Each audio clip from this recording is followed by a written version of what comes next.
Hello guys, आज हम पढ़ेंगे working of two stroke petrol engine, या इसको कह सकते हैं working of two stroke SI engine. ठीक, तो लास्ट वीडियो में हमने पढ़ा फोर स्ट्रोक इंजन की वर्किंग, पेट्रोल इंजन की वर्किंग। तो पहले कुछ डिफरेंस हैं फोर स्ट्रोक और टू स्ट्रोक में, वो जान लें, फिर आगे बढ़ेंगे हम कि ये वर्क कैसे करता है टू स्ट्रोक पेट्रोल इंजन।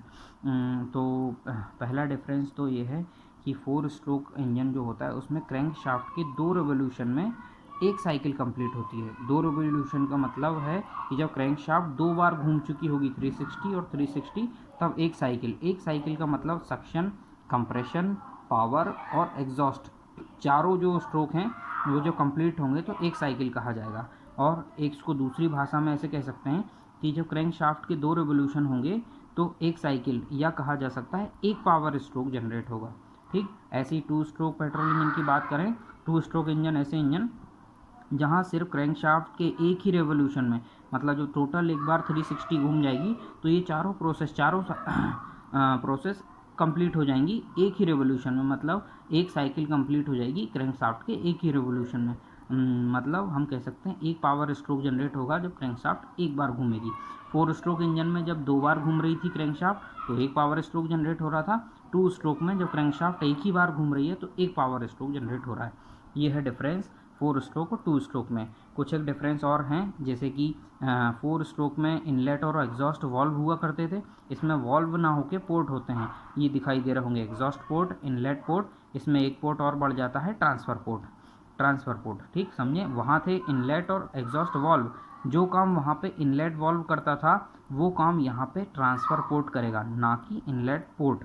थोड़ा ध्यान से देखें, जो मेन सिलेंडर में फ्यूल था वो इनलेट वॉल्व से आता था फोर स्ट्रोक में, यहाँ पे ट्रांसफ़र पोर्ट से आएगा। जो काम यहाँ इनलेट पोर्ट करता है वो काम सिर्फ फ्यूल को इस क्रैंक केस में लाने के लिए होता है। ठीक, उसके बाद जब मेन सिलेंडर में फ्यूल जाता है वो क्रैंक केस से ट्रांसफ़र पोर्ट से होते हुए मेन सिलेंडर में जाता है। ठीक, ये हम वर्किंग के दौरान और समझेंगे कि ये कैसे होता है। ठीक, तो एक डिफरेंस हो गया, 2 रेवोल्यूशन में एक पावर स्ट्रोक फोर स्ट्रोक में, एक रेवोल्यूशन में एक power stroke two stroke engine में। दूसरा हो गया, यहाँ पे वॉल्व होते थे फोर स्ट्रोक में, यहाँ पे पोर्ट हैं टू स्ट्रोक में। ठीक, तीसरा डिफरेंस है जो आपको दिखाई दे रहा होगा, वहाँ पे पिस्टन का हेड जो है फ्लैट था, यहाँ पे कुछ क्राउन शेप में है। इसीलिए क्राउन शेप होने के कारण इसके पिस्टन क्राउन भी बोलते हैं या डिफ्लेक्टर भी बोलते हैं। अब इसका क्या काम है?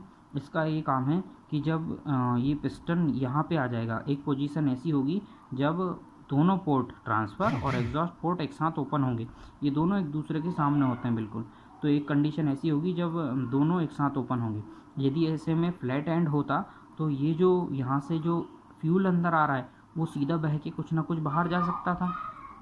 तो इसी कारण इसको क्राउन शेप दे दिया कि पिस्टन जो फ्यूल है वो सीधा ना आके कुछ डिफ्लेक्ट हो जाए, ऊपर की तरफ चला जाए, तो यहाँ आने में उसे टाइम लगेगा। एक तो ये काम हो गया, दूसरा ये काम है कि जब ये फ्यूल यहाँ आएगा तो जो गैसेस यहाँ पे होंगी पावर स्ट्रोक में, जब नीचे यहाँ पिस्टन नीचे मूव करेगा, गैसेस के कारण, जो कंबशन के कारण गैसेस बनी होती हैं, तो जो फ्यूल होगा वो उन गैसेस को धक्का देके बाहर निकालने का काम करेगा साथ साथ। तो डिफ्लेक्टर के 2 फ़ायदे हैं, एक तो गैसेस को धक्का देके बाहर निकालना, दूसरा इस फ्यूल को सीधा एग्जॉस्ट पोर्ट से बाहर ना जाने देना। लेकिन इसके बाद भी कुछ ना कुछ फ्यूल के पार्टिकल्स हैं जो इस पोर्ट से होते हुए बाहर निकल जाते हैं, इसलिए टू स्ट्रोक की इफिशियंसी फोर स्ट्रोक इंजन से कम होती है। ठीक, तो ये तो थे मेन कंस्ट्रक्शनल डिफरेंस। अब आते हैं वर्किंग पे। ठीक, तो वर्किंग में आपको मेन डिफरेंस दिख रहा होगा, वहाँ 4 डायग्राम थे, क्योंकि वहाँ 180 डिग्री, हर 180 डिग्री में एक प्रोसेस कंप्लीट हो रही थी। सक्शन 180 डिग्री में हो रहा था, कंप्रेशन अगले 180 डिग्री में हो रहा था, पावर अगले 180 डिग्री में हो रहा था, और एग्जॉस्ट लास्ट 180 डिग्री में हो रहा था। यहाँ टोटल काम 360 में हो जाएगा, वहाँ 180 180 180 180, मतलब 720 में काम हो रहा था, 720 डिग्री में काम हो रहा था 2 बार घूमने से। यहाँ एक ही बार घूमने से चारों प्रोसेस हो जाएंगी। तो देखिए कैसे होंगी। अब जब यहाँ होता है पहले पावर स्ट्रोक और एग्जॉस्ट स्ट्रोक, कैसे होगा ये दोनों ध्यान से देखें। पावर स्ट्रोक का मतलब जब पिस्टन टॉप डेड सेंटर से बॉटम डेड सेंटर की तरफ मूव हो। क्यों ये कब होगा? जब यहाँ पे जो फ्यूल है वो कंप्रेस हुआ होगा, कंप्रेशन साइकिल में वो पहले हो चुकी है। तो कंप्रेशन साइकिल में जब फ्यूल कंप्रेस हुआ होगा, स्पार्क प्लग उसको इग्नाइट करेगा तो ये जो फ्यूल है वो जलेगा, गैसेस जनरेट होंगी।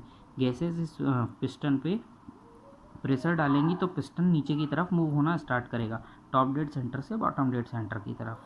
तो उस टाइम पे एक तो ये पावर स्ट्रोक हो रहा है कि पिस्टन नीचे की तरफ मूव हो रहा है गैसेस के कारण, जो गैसेस इसके ऊपर प्रेशर एक्सर्ट करती हैं, और साथ साथ ही जब ये पिस्टन यहाँ आ जाएगा तो ये ट्रांसफ़र पोर्ट और एग्जॉस्ट पोर्ट दोनों ओपन हो जाएंगे। जब एक्सपांशन के साथ साथ एग्जॉस्ट पोर्ट ओपन होगा तो ये जो गैसेस हैं जो लास्ट साइकिल में बनी थी वो यहाँ से निकलना स्टार्ट होंगी।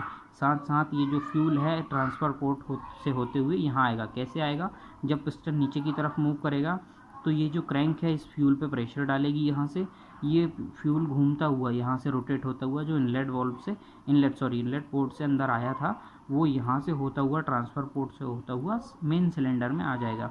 यहाँ से जब ये आएगा तो यहाँ पे जो गैसेस होंगी लास्ट साइकिल में बनी हुई उनको धक्का देगा ताकि वो गैसेस एग्जॉस्ट पोर्ट से होते हुए एटमॉस्फेयर में चली जाएँ। तो ये तो थी एक डायग्राम, मतलब दो प्रोसेस, पावर और एग्जॉस्ट। पावर, जब गैसेस जली तो उन्होंने प्रेशर नीचे डाला पिस्टन को नीचे मूव करने के लिए, ये हो गया पावर। और जब पिस्टन नीचे आएगा उसी टाइम पे एग्जॉस्ट ओपन हो जाएगा तो ये गैसेस जो हैं एग्जॉस्ट से होते हुए बाहर एटमॉस्फेयर में चली जाएंगी। तो एक साइकिल आधी 180 डिग्री में ये पावर और एग्जॉस्ट हो गया। नेक्स्ट हम समझते हैं नेक्स्ट कंप्रेशन और इनलेट। जब पिस्टन बॉटम डेड सेंटर से टॉप डेड सेंटर की तरफ मूव करेगा, वो नीचे से ऊपर की तरफ मूव करेगा, तो ये जो गैसेस हैं, ये जो पिछले स्ट्रोक में ये जो इसमें फ्यूल आया है वो कंप्रेस होगा, नंबर 1। नंबर 2, जब पिस्टन ऊपर की तरफ मूव होगा तो ट्रांसफ़र पोर्ट और एग्जॉस्ट पोर्ट दोनों बंद हो जाएंगे और नीचे जो है इनलेट पोर्ट ओपन हो जाएगा। इनलेट पोर्ट के ओपन होने से फ्यूल इस क्रैंक रेस में आके कलेक्ट हो जाएगा। ठीक, तो ये क्रैंकेज भर जाएगी और अगली प्रोसेस में यहाँ से ये जो फ्यूल होता है वो ट्रांसफ़र पोर्ट से होते हुए यहाँ जाता है। ठीक, तो अब आपको समझ में आया होगा कि ये इनलेट पोर्ट का काम क्या है। ठीक, आप समझते हैं कंप्रेशन और इनलेट। तो जैसे ये पिस्टन ऊपर की तरफ मूव करेगा फ्यूल इसमें कंप्रेस होने लगेगा और जैसे ही कंप्रेशन स्ट्रोक खत्म होगा स्पार्क प्लग इग्नाइट कर देगा। स्पार्क प्लग के इग्नाइट करने से फ्यूल जलने लगेगा और प्रेशर एक्सर्ट करेगा तो पावर स्ट्रोक ये होने लगेगा। ठीक, तो इस प्रोसेस में कंप्रेशन हो गया। उसके बाद कंप्रेशन होने से पिस्टन ऊपर गया, पिस्टन के ऊपर जाने से ये ओपन हो गया तो इनलेट हो गया। तो कंप्रेशन और इनलेट एक साथ हो गए और इस वाले प्रोसेस में कम पावर और एग्जॉस्ट इनलेट एक साथ होते हैं। मतलब क्रैंक के 360 डिग्री में चारों प्रोसेस कंप्लीट हो जाती हैं 2 स्ट्रोक इंजन में, जबकि 4 स्ट्रोक में क्रैंक के 2 रेवोल्यूशन लगते थे इन चारों प्रोसेस को कंप्लीट होने में। ठीक, तो ये था working of 2 stroke petrol engine. हमने साथ साथ में देखा डिफरेंस, कंस्ट्रक्शनल डिफरेंस भी देखा और वर्किंग डिफरेंस भी देखा दोनों के बीच में, 2 स्ट्रोक और 4 स्ट्रोक के बीच में। बात आती है पीवी डायग्राम की, तो पीवी डायग्राम 4 स्ट्रोक और 2 स्ट्रोक पेट्रोल इंजन का लगभग सेम है, तो अलग से पढ़ने की ज़रूरत नहीं है। वही जो हमने लास्ट उसमें देखा था वही मैं एक बार आपको दिखा देता हूँ। पीवी डायग्राम ये रहा पीवी डायग्राम, तो बिल्कुल सेम यहाँ पे भी वही, ये जो पोर्शन दिख रहा है वो क्लियरेंस वॉल्यूम है। पिस्टन ये रहा, इन दोनों पॉइंट्स के बीच में मूव करता है, top dead centre bottom dead centre ये रहा। ठीक, तो ये पूरी प्रोसेस है। 0 से 1 सक्शन है, 1 से 2 कंप्रेशन है, 2 से 3 में हीट एडिशन है कांस्टेंट वॉल्यूम पर, 3 से 4 में पावर स्ट्रोक है। ठीक, 4 से 1 हीट रिजेक्शन और 1 से वापस 0 की तरफ एग्जॉस्ट है। ये है पीवी डायग्राम। ये जो 1 से 2 और 3 से 4 प्रोसेस हैं इनको एडियाबैटिक प्रोसेस कहा जाता है, एडियाबैटिक कंप्रेशन और एडियाबैटिक एक्सपांशन।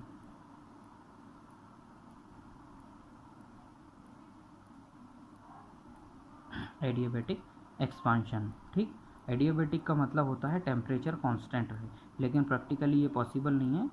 अजम्पशन है, एडियाबैटिक प्रोसेस जो मानी है वो दोनों अजम्पशन है।